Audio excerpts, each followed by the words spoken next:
મહારાષ્ટ્રના માહિતી અને સાંસ્કૃતિક બાબતોના મંત્રી આશિષ શેલાર દ્વારા અમેરિકામાં આવેલી મરાઠી શાળાઓને મહારાષ્ટ્ર સરકાર દ્વારા અભ્યાસક્રમ પૂરો પાડવામાં આવશે તેવી ખાતરી આપવામાં આવી છે। અમેરિકાના પ્રવાસે ગયેલા આશિષ શેલારે કેલિફોર્નિયાના સાન ફ્રાન્સિસ્કોના બે એરિયામાં મરાઠી શાળાઓ ચલાવતા મહારાષ્ટ્ર મંડળના પદાધિકારીઓ સાથે મુલાકાત કરી હતી। આ મંડળ 2005થી શાળા ચલાવી રહ્યું છે, જ્યાં લગભગ 300 વિદ્યાર્થીઓ મરાઠી ભાષા, સંસ્કૃતિ, ઇતિહાસ અને મહારાષ્ટ્રની લોક પરંપરાઓ શીખીને મરાઠી સંસ્કાર મેળવી રહ્યા છે।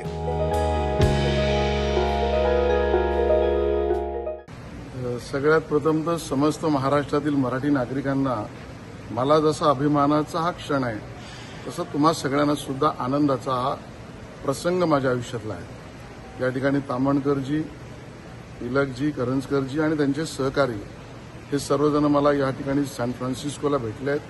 खरं तर मला भेटण्याची संधी मिळाली आहे आणि ह्या 3 शाळांच्या या मराठी शाळांच्या प्रतिनिधींना, व्हॉलंटियर शिक्षकांना आणि आपल्या भाषेत संस्था चालकांना कुठल्याही पद्धतीचा मेहनताना न घेता केवळ आपल्या मराठीसाठी, मराठी भाषा आणि अस्मितेसाठी काम करणारी ही सगळी मंडळी महाराष्ट्रासाठी आणि मराठी माणसासाठी अभिमानास्पद आहेत।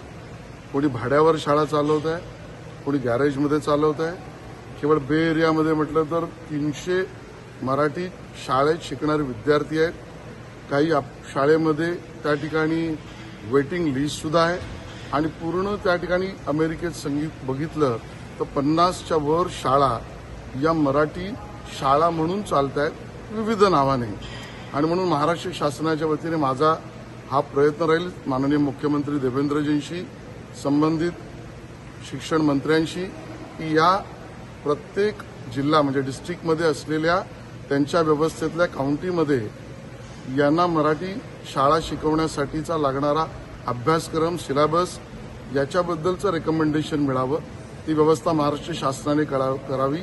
आवश्यकतेनुसार वय, इयत्ता आणि आवश्यकता याबद्दलचा पाठ्यक्रम ही सगळी मंडळी बनवतील। त्याला एका अर्थाने पुरस्कृत करून त्याला एक भाषा शिकवण्याचा आनंद आणि उद्या शैक्षणिक व्यवस्थेमध्ये ज्याला म्हणू आपण क्रेडिट्स मिळण्याच्या व्यवस्थेच्या दिशेने जाण्याचा मार्गक्रमणा, या सगळ्यासाठी मी आणि महाराष्ट्र सरकार काम करील।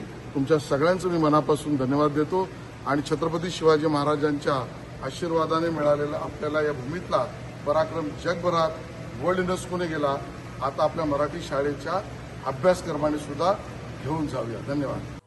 અમેરિકામાં આવી 50થી વધુ મરાઠી શાળાઓ છે, જે સેવાભાવી મરાઠી લોકો દ્વારા ચલાવવામાં આવે છે। આ શાળાઓના પદાધિકારીઓએ મંત્રી શેલારને જણાવ્યું કે જો મહારાષ્ટ્ર સરકાર સ્થાનિક અમેરિકન પ્રશાસનને ભલામણ કરે અને અભ્યાસક્રમ ઉપલબ્ધ કરાવે તો મરાઠી ભાષા શીખવવી, પરીક્ષાઓ લેવી અને વિદ્યાર્થીઓને પ્રમાણપત્રો આપવા વધુ સરળ બનશે। नमस्ते, मी रविकिरण करंजकर।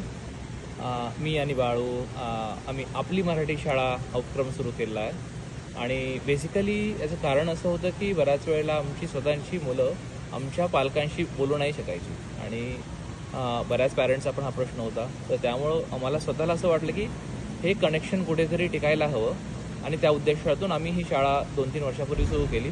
मॅन्टेकाची ब्रांच मी सांभाळतो, जी जस्ट लास्ट 6 मंथपासून सुरू आहे। शाळेमध्ये आम्ही फक्त मराठीच नाही पण आपल्या संस्कृतीबद्दल बरीचशी माहिती देतो, जसे आपले आकाशकंदील बनवण्याचं वर्कशॉप, इव्हन आम्ही मलखांब फेडरेशन ऑफ इंडिया त्यांनाही बोलवून एक मलखांबचं प्रशिक्षण मुलांना दिलं होतं। मुलांना ते बरंच आवडलं। इव्हन आम्ही त्यांना सपोर्ट करतोय की कसं आपल्याला ते पुढे नेता येईल।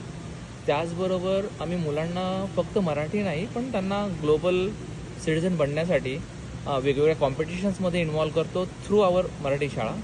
आपली मराठी शाळा इथली फेमस कॉम्पिटिशन आहे मॅक कँगारू, जी पूर्ण वर्ल्डमध्ये होते। जवळजवळ 6 मिलियन स्टुडंट्स त्यामध्ये पार्टिसिपेट करतात। त्यामध्ये आपल्या शाळेतली काही मुलं पार्टिसिपेट झाली आणि इव्हन टॉप 20मध्ये पण आली। इथे US मध्ये त्यांचा कॅलिफोर्नियाने सत्कार केलेला आहे। शाळा फक्त मुलं म्हणूनच नाही पण व्हॉलंटियर्स, बरेचसे पॅरेंट्स एकत्र येऊन without any salary, without any expectations एकत्र येत आहेत आणि एकदा ही कम्युनिटी आमची बनली आहे तर ती आता गणेशोत्सव साजरी करते आहे। इव्हन सिटीचा मेयर आम्हाला इन्व्हाइट करतो की अरे तुमच्या शाळेची मुलं इथे घेऊन या. त्यांच्या बऱ्याचशा उपक्रमांना बोलवतात. इवन काही जणांना त्यांनी जजिंगला पण बोलावलं होतं सिटीच्या कार्यक्रमासाठी. तर सिटीमधून बराचसा प्रतिसाद मिळतोय आणि पुढे चालून आम्ही प्रयत्न करतोय की ही हा आपला मराठी उपक्रम कसा इथल्या शाळांशी संलग्न करता येईल आणि एक फॉरेन लँग्वेज म्हणून त्यांना मान्यता देता येईल. नमस्कार, माझं नाव मंगेश तामणकर. महाराष्ट्र अंडर बे एरिया मराठी शाळा आम्ही सुरू केली होती साधारण 2005 साली. बालविभाग म्हणून सुरू केली होती आणि आता ती मोठी शाळा चालू आहे. दरवर्षी जवळजवळ 150 मुलं त्याच्यामध्ये असतात आणि ही शाळा आम्ही सर्व व्हॉलेंटिअर पद्धतीने करतो. बे एरियामध्ये साऊथ बेमध्ये जी मुलं आहेत ती या शाळेमध्ये येतात. आणखीन याच्यामध्ये सिलेबस आमचा जो आहे तो आम्ही स्वतः तयार केलेला आहे.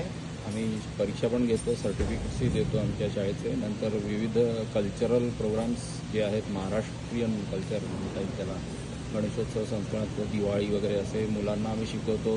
त्याचप्रमाणे इतर म्हणजे सूर्यनमस्कार, योगा वगैरे पण आम्ही त्यांना थोडी माहिती देतो आणि मराठी भाषेचं महत्त्व, महाराष्ट्रातील किल्ले या विषयावरही आम्ही शिकवतो त्यांना शाळेमध्ये. अशा पद्धतीने ही शाळा चालू आहे. सध्या 10 शिक्षक आहेत आमच्याकडे त्यावेळेस आणि हायब्रिड मोडमध्ये गेले 3 वर्ष ही शाळा आता सुरू झाली आहे. आधी इन पर्सन व्हायची, कोविडनंतर हायब्रिडमध्ये जाते आणि आम्ही शाळा शक्यतो भाड्यानी हॉल, शाळेतलेच हॉल भाड्याने घेऊन वेगवेगळ्या परीक्षा आणि इतर कार्यक्रम करतो. धन्यवाद. माझं नाव अदिती लड्ढा. मी महाराष्ट्र मंडळ बे एरिया मराठी शाळेत गेल्या 10 वर्षांपासून शिकवते.